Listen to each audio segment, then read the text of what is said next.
말단 병사의 전설 제79장 전함 점포, 시계방향 3시 방향 조준. 사격 후 즉시 6시 방향으로 이동, 다시 사격 개시. 얼굴에 잔뜩 긴장을 띠고 있는 달인수 중장이 손을 내젓자 수백 척에 달하는 은하제국 전함들의 주포가 일제히 포성을 토했다. 굵직한 광선들이 하늘을 갈라 3시 방향을 향해 퍼부어졌다. 전함들은 명령이 떨어지기 무섭게 즉시 자리를 이동했다. 이쪽도 바보가 아니었다. 안 움직였다간 적의 반격에 그대로 끼어들 게 뻔했으니까. 레이더병, 상황 보고. 달인수 중장의 참모, 짧은 갈색 머리를 지닌 중령 계급의 중년 남자가 중장이 입을 떼기도 전에 레이더 감시를 맡은 소위에게 명령을 내렸다. 보고 드립니다. 적 전함 괴멸 확인했습니다. 소위가 경례하며 외쳤다. 그때였다. 전함 내부에 울려 퍼진 컴퓨터 음성이 모든 승무원의 등줄기를 서늘하게 만들었다. 적 기습 감지.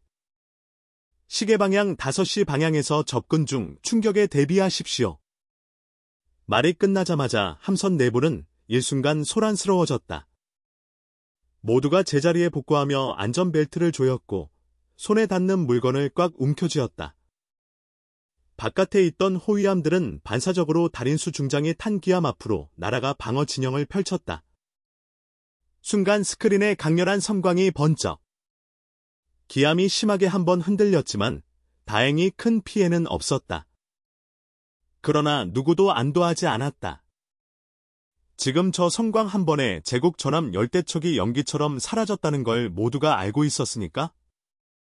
지휘 의자에 앉아있던 달인수는 차갑게 입을 열었다. 지도. 그의 명령과 함께 눈앞에 전 우주 성계를 입체적으로 보여주는 전략용 홀로그램 스타맵이 펼쳐졌다. 근처에 있던 대령 계급의 작전 참모관 몇 명이 즉시 전자펜을 들고 달려왔다. 여기가 아군 위치입니다. 그리고 이쪽에선 적 전함의 흔적이 확인되었습니다. 여긴 적의 전력까지 명확히 파악되었습니다. 참모는 빠르게 지도 위에 체크하며 설명을 이어갔다. 홀로그램 위에는 작은 파란색 삼각형 하나가 중심에 외롭게 떠 있었고 그 주변을 5개에서 6개의 붉은 삼각형들이 완전히 포위하듯 둘러싸고 있었다. 달인수는 아무 말 없이 조용히 참모들의 분석을 듣고만 있었다. 누가 보기엔 지금 전황을 정리 중인 듯 보였겠지만 사실 그의 머릿속을 점령한 건 이 작전의 시작부터 지금까지의 사건들이었다. 회상 시작. 은흥제국 통수부 명령. 달인수 중장에게 무호 성계의 질서를 어지럽히는 해적 세력을 진압하라는 임무를 부여함. 무온을 빈다. 갓 20살을 넘긴 듯한 젊은 장교가 임명장을 낭독하며 부러움과 질투가 뒤섞인 눈빛으로 달인수를 바라봤다. 이 장면을 만약 다른 제국의 사절들이 봤다면 아마 깜짝 놀랐을 것이다. 보통 제국의 공식 명령서라면 을의 지존 황제 폐하의 명에 따름이라는 문구가 앞에 붙기 마련이지만 은흥제국은 좀 달랐다. 귀족 중심 체계인 탓에 군 관련 명령은 드능제국 통수부 명령, 정부 명령은 드능제국 정무부 명령으로 나뉘었다. 달인수는 표정 하나 바꾸지 않고 경례 후 명령서를 받아들었다. 이미 내용은 알고 있었다. 게다가 이 작전, 삼태준 황자가 직접 지목한 지휘관이 본인이란 사실도 말이다. 그 삼태준 황자, 은흥제국 국민이라면 모를 리 없는 광기와 살기를 두른 폭군이었다. 문제는 무호 성계가 삼태준의 직할령이라는 거다. 이 성계, 황자의 손에 들어간 뒤로 인구는 줄고 줄어 이제는 유령도시 수준이었다. 그렇게 압박이 심한 곳이면 해적이 몇 무리 생기는 건 당연했지만 힘을 모아 뻔뻔하게 활개치는 건 다른 얘기였다. 그렇다면 황자의 사병함대 수십만은 뭐하는 장식이란 말인가? 누가 봐도 수상한 냄새가 폴폴 풍기는 작전이었다. 달인수는 그 배경은 알 수 없었지만 명령엔 익숙히 따르는 편이라 별말 없이 지휘를 맡았다. 다만 정말 곤혹스러웠던 건 따로 있었다. 바로 백작의 외동딸이 기암에 탑승해버렸다는 거다. 제국군은 연방과 달리 전투함에 여성 근무자가 아예 없다. 그래서 그녀의 등장에 전 함대는 잠시 축제 분위기였다. 하지만 그건 진짜 아주 잠시였다. 그녀는 처음에는 뭐든지 신기하다며 이것저것 만지고 물어보고 그러더니 슬슬 장비에 손대기 시작했다. 그리고 급기야 전투기에 관심을 보이며 신분을 앞세워 직접 조종을 배우겠다며 조종사들을 들들 볶았다. 작은 무기를 장난감처럼 다룬 그녀는 결국 함선 운전석까지 뺏어 탔다. 그리곤 진영을 무시한 채 함대 사이를 질주했으니 다들 간담이 서늘했다. 다행히 그녀가 포탑 조작은 배우지 못했다. 그랬다면 아마 해적 만나기도 전에 함대가 전멸했을 거다. 그녀가 장비에 실증을 내자 이번엔 달인수에게 달라붙었다. 대화하자, 놀러가자, 작전회의 도중 갑자기 뛰어들어 장난치고 떼쓰기 시작. 제대로 안 받아주면 울고불고 난리를 피워 결국 달인수는 그녀를 격리 조치할 수밖에 없었다. 안 그랬으면 전투고 뭐고 망하기 직전이었다. 그녀를 겨우 처리하고 조용해지나 싶었을 때 네이더의 해적 신호 감지. 이미 백작 영예에게 질린 병사들은 들뜬 마음으로 전투를 준비했다. 정찰 결과 정보대로 해적들은 상선 개조 전함이었다. 결과는 뻔했다. 진영도 없고 협공도 없이 마구잡이로 돌격해온 해적들은 준비된 제국군에게 산산조각 났다.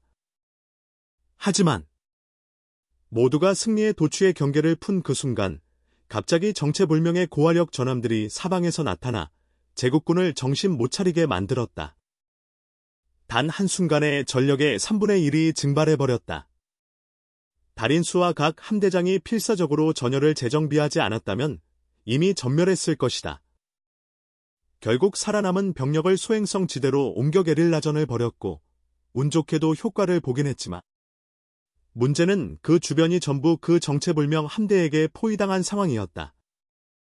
게릴라전이 효과를 내도 수적으로 너무 열세였다. 이제 남은 함선은 단 8척. 달인수는 잠시 시선을 들어 열심히 작전 분석에 몰두한 참모진과 함선 조작에 몰입한 장병들을 바라봤다. 그리고 조용히 한숨을 내쉬었다.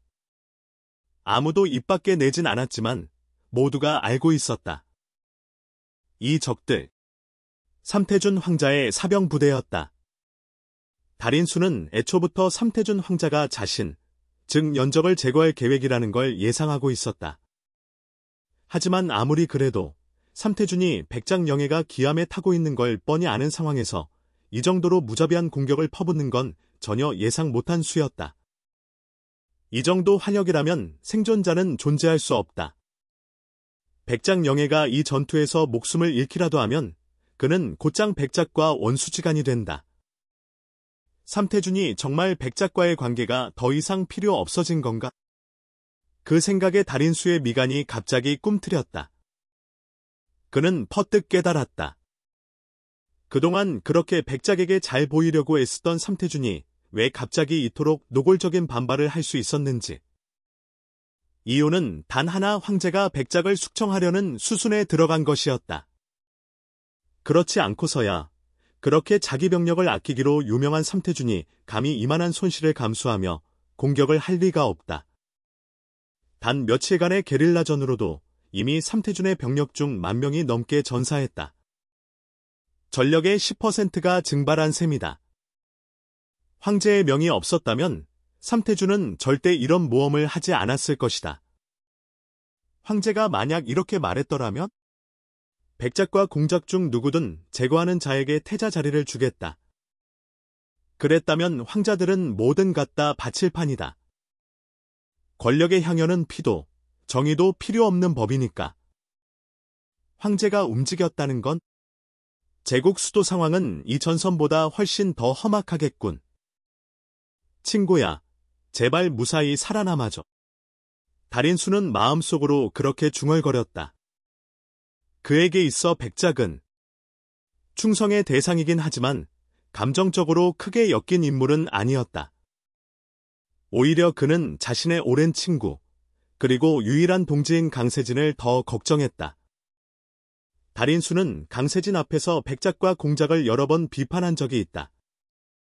이유는 간단했다. 그 둘은 권세는 높지만 야망이 없다. 그런 권력으로 황제를 밀어내고 왕좌를 차지할 수도 있었을 텐데 그저 권력의 그림자에 안주하며 살아가고 있었다. 게다가 최소한의 위선도 없이 대놓고 황제를 무시하는 태도는 정말 문제였다. 일반적인 권신들은 황제의 명에 따름을 외치며 행동한다. 겉으로는 황제를 존중하는 척이라도 한다. 그런데 이 둘은 황제 따위는 개나 저버린 듯한 태도. 심지어 무슨 암묵적인 신호처럼 마치 어떤 정체불명의 존재에게 충성을 맹세하는 것처럼 보일 정도였다. 그때 강세진은 다소 조심스럽게 말했었다. 나는 누군가가 아니라 제국 전체에 충성하는 거야. 달인수는 그 말의 의미를 정확히 이해하고 있었다. 그는 황제도 아니고 공작도 아니고 그 정체불명의 인물도 아니. 제국 그 자체에 충성하고 있었다. 사실 달인수도 속으로 말 못한 생각이 있었다. 말하면 그야말로 반역이었기 때문이다. 그가 진짜 충성하는 대상은 다름 아닌 자기 자신이었다. 그는 백작에게 충성하겠다고 결심했지만 그건 그가 자신을 발굴해준 은인이었고 권력을 지닌 인물이었기 때문이었다. 만약 백작이 황위를 노렸다면 달인수는 기꺼이 모든 적을 제거하며 충성을 바쳤을 것이다. 하지만 백작은 그런 야망이 없었다. 오히려 백작은 무순할 수 없는 자에게 황위를 맡기겠다며 기꺼이 뒤로 물러서려 했다. 그렇다면 그의 충성은 스스로를 위해 남겨야 했다. 달인수는 그렇게 결심했다. 그리고 그는 알지 못했다. 지금 내린 이 결단이 그의 미래를 얼마나 거칠게 바꿔놓게 될지. 하지만 그는 후회하지 않았다.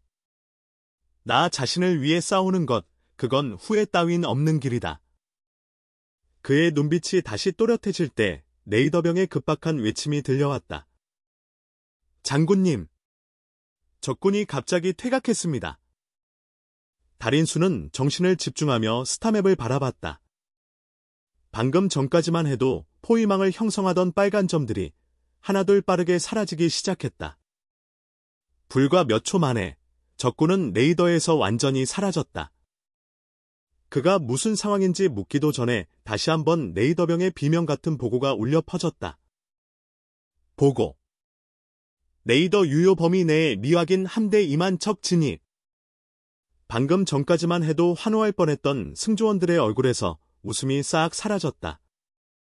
전원이 긴장한 얼굴로 스크린을 바라봤다. 거대한 노란색 블록이 화면을 뒤덮고 있었다.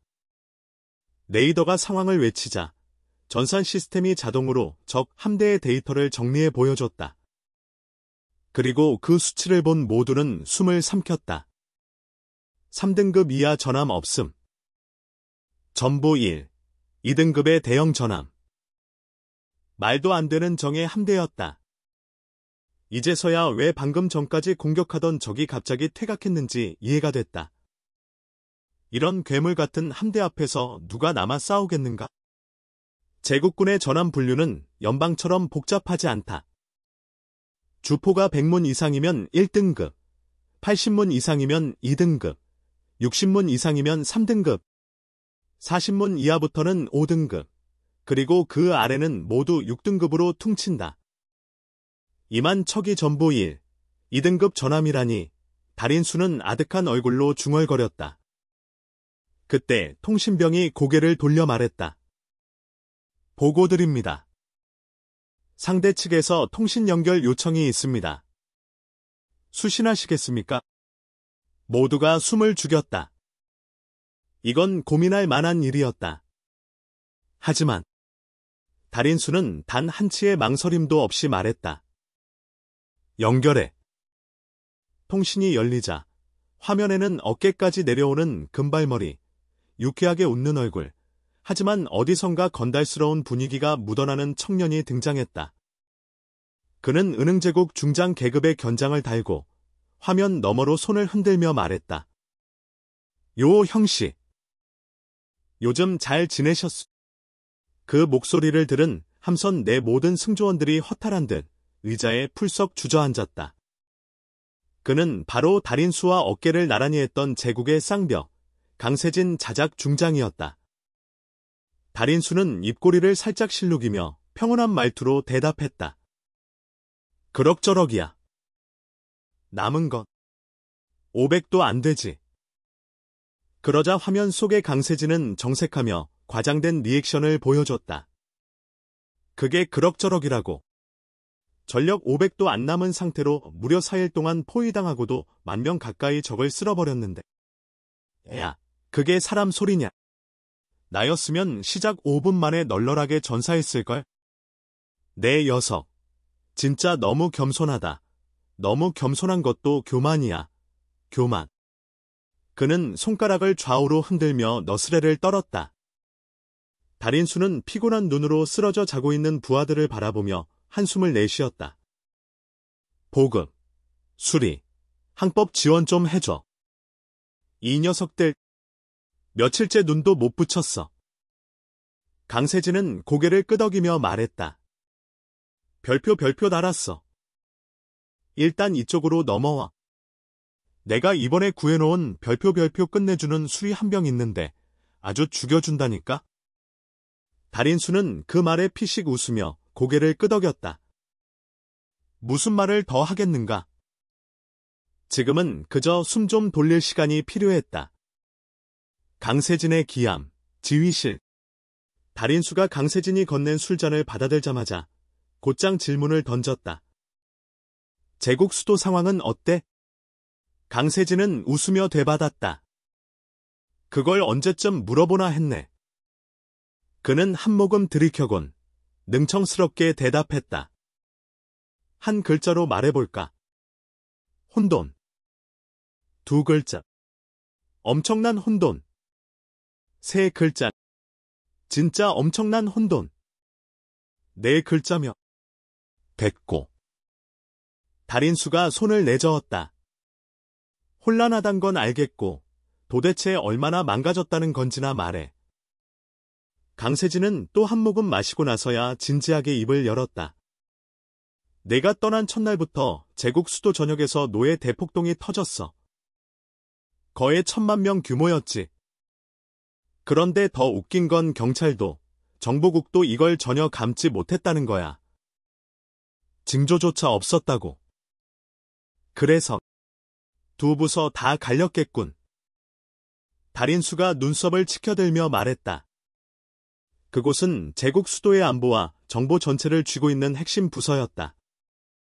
거기 인선이 잘못되면 제국 전체가 흔들릴 수 있다. 맞아. 경찰청장엔 파트 오명진 공작, 정보국장엔 제르손 오명진 공작이 새로 임명됐지. 오명진 형제가 그 2 황제의 친척들이잖아. 백작이랑 공작은 가만히 있었단 말이야. 달인수는 놀란 눈으로 물었다. 그 2 자리를 황제 쪽 인물들이 차지했다는 건 사실상 수도권 전체의 통제가 황제 손에 들어갔다는 뜻이었다. 강세진은 고개를 저었다. 아니, 아무 말도 안 했어. 지금 그 양반들, 정신이 온통 말라연방 출병 준비에 가 있으니까. 그는 술을 또 한 모금 넘기더니 이번엔 살짝 웃음을 흘렸다. 근데 임명될 땐 그 2 완전 허세 장렬이었어. 자기들만 나서면 폭동 따윈 싹 정리될 거라는 식이었지. 근데 말이야. 그는 피식 웃으며 말을 이었다. 폭동이 이제 수도성만이 아니라 주변 행성들까지 확산돼서 지금 수도권 전역이 말 그대로 아수라장이야. 경찰 인력으론 택도 없어. 결국 그 잘난 공작 형제들이 나한테 고개 숙이고 부탁하러 왔다니까. 달인수가 고기 한 점을 집으며 물었다. 그게 왜 너한테 부탁이야? 강세진은 의기양양하게 웃었다. 수도권 내의 금이대 제3함대가 지금 내 지휘 아래에 있거든. 내 제4함대도 있긴 한데 지휘관인 넌 이 전선에 나와 있으니 나밖에 더 있겠냐. 금이대 7개 함대 중에 지금 수도권에 남은 게 3함대, 4함대뿐이라고. 응, 나머지는 전부 해적 토벌 명목으로 다른 성계에 파견됐어. 근데 너는 특이하게도 혼자 몇 척만 데리고 무호 성계로 간 거지. 그럼 넌 왜 안 갔는데? 강세진은 능글맞게 웃었다. 그게 말이지 명령 떨어질 때 내가 하필 교회에서 미녀랑 놀고 있었거든. 명령 전달받지 못한 거야. 통수부는 처음엔 날 문책하려 했는데 폭동 터지니까 그럴 겨를도 없이 절절매며 나한테 사정하러 왔지. 뭐. 달인수는 눈을 가늘게 뜨며 물었다. 통수부가 너를 문책하려고 했다고. 그럼. 백작과 공작은 그때 제국 수도에 없었던 거네. 강세진은 고개를 끄덕이며 말했다. 없었지. 둘 다 지금 전선에서 비밀 부대 재편성 중이야. 정식 명령도 없이 조용히 병력 끌어모으는 중이라더군. 달인수는 고개를 끄덕이며 중얼거렸다. 그랬던 거였군. 이제야 모든 퍼즐이 맞춰졌다. 예전엔 아무리 상황이 급박해도 백작이나 공작 둘 중 하나는 반드시 제국 수도에 남아 있었다. 하지만 지금은 두 사람 모두 전선에 나가 있다. 이처럼 절호의 기회에 황제가 칼을 빼들지 않는 게 더 이상했을지도 몰랐다. 그렇다면 백작이 딸을 자신의 기함에 태운 건 삼태준 황자가 딸의 존재를 의식해서 공격을 자제하길 바란 게 아니라 제국 수도의 정세가 험악해질 것을 알고 달인수에게 딸을 지키게 한 것이었다. 그제야 달인수는 갑자기 뭔가 중요한 걸 잊고 있었다는 사실을 깨달았다. 하지만 그는 워낙 기억 안 나면 일단 넘기자 주의였기에 그 생각은 이내 머릿속에서 사라졌다. 내가 노예 폭동 진압에 얼마나 걸린 줄 알아? 딱 하루야. 단 하루 만에 수도권 폭동 싹 정리했다고. 강세진이 엄지손가락을 들고 자신만만하게 말했다. 달인수가 입을 열기도 전에 그는 벌써 신나서 말을 쏟아냈다. 처음부터 정예 병력 총동원했지. 수도 외곽에서 제일 심하게 폭동 일어난 행성 골라서 거기 노예들 다 포위한 다음 그냥 싹 학살. 실시간으로 방송도 때렸지. 우주 궤도에서 볼 정도로 행성이 온통 피바다였어. 더 극적이게 하려고 레이저 무기 금지시켰지. 전부 레이저 블레이드로 썰어버리라고 명령했거든. 끝난 다음엔 애들한테 핏기 도는 생고기까지 먹였다고. 어때? 내 성격 좀 나쁘지 않아? 강세진은 으슥하며 잔을 들었다. 달인수는 조금 인상을 찌푸리며 물었다.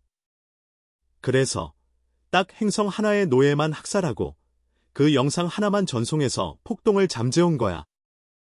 맞아. 그게 전부야. 영상 본 노예들 전부 주인 집으로 도망갔지. 얼마나 효율적인 방법이냐고.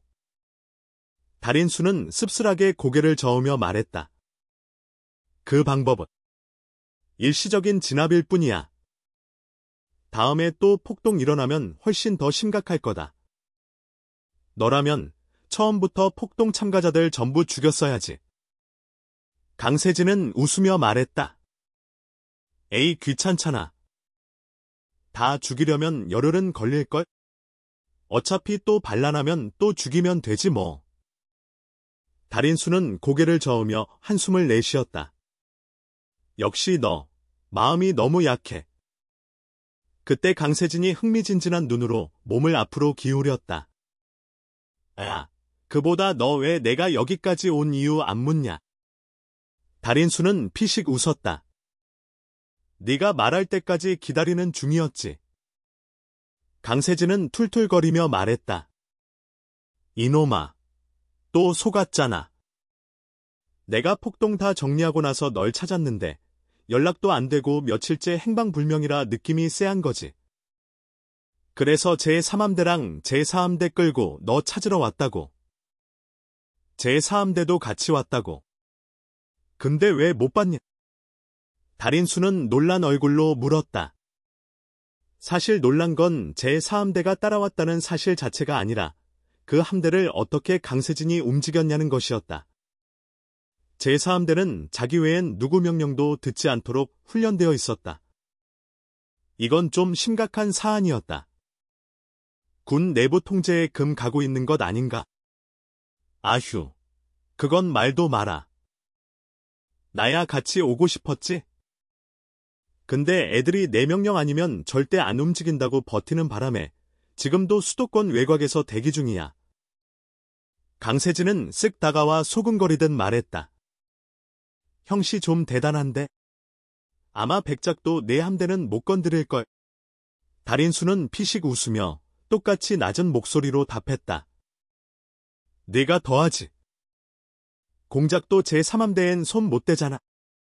둘은 눈을 마주보다가 동시에 푸아하 웃으며 잔을 부딪혔다. 이제 서로 알고 있었다. 자신들의 함대는 더 이상 국가 소속이 아니었다. 그냥 자기 소유였다. 잠시 후 강세진이 진지한 얼굴로 말했다. 참, 나 무호 성계에 도착하자마자 백작이랑 공작한테서 명령 받았어. 빨리 전선으로 가래. 무슨 대업을 위해 우리도 힘을 보태야 한대. 달인수는 잠시 생각하다가 말했다. 보아하니 그 두 사람 이번 전쟁으로 말라연방을 공략하는 동시에 그 정체불명의 존재를 맞이할 준비를 하는 것 같군. 우리를 부른 건 전력 보강도 있겠지만 그 자에게 충성하라는 의미일 수도 있어. 강세진이 급하게 물었다. 그럼 우리 갈 거야 말 거야? 달인수는 잔을 기울이며 씩 웃었다. 가야지. 올라가려면 공이 필요하잖아. 이런 대규모 전쟁은 기회야. 충성은? 그건 나중에 정하면 되지. 강세진도 고개를 끄덕이며 말없이 술을 마셨고 달인수도 조용히 잔을 비웠다. 잠시의 침묵. 그리고 강세진이 갑자기 씩 웃으며 물었다. 아, 맞다. 너 이번에 백작 영애랑 같이 있었잖아. 며칠이나 같이 먹고 자고 했겠다. 혹시 그분을 그렇게 한 건 아니겠지? 달인수의 얼굴이 순식간에 창백해졌다. 그리고 마침내 그는 그토록 찜찜했던 별표 잊고 있던 중요한 일 별표 이 무엇이었는지 떠올렸다. 그는 백작의 딸을 감금한 뒤 아직 풀어주지도 않았던 것이다. 그녀는 지금까지도 기암 한 구석에서 갇힌 채 버티고 있을 텐데. 달인수는 등줄기까지 싸늘해지며 벌떡 일어섰다. 젠장! 그는 미친 듯이 방을 박차고 나갔다. 그 모습을 본 강세진은 무슨 사연인지 대충 눈치챘고 곧바로 뒤따르며 외쳤다. 야! 나도 간다. 나 이거 놓치면 평생 후회할 것 같단 말이야. 지휘실은 순식간에 텅 비었고 함대 전체에 곧 한바탕 폭풍이 몰아칠 예감이었다.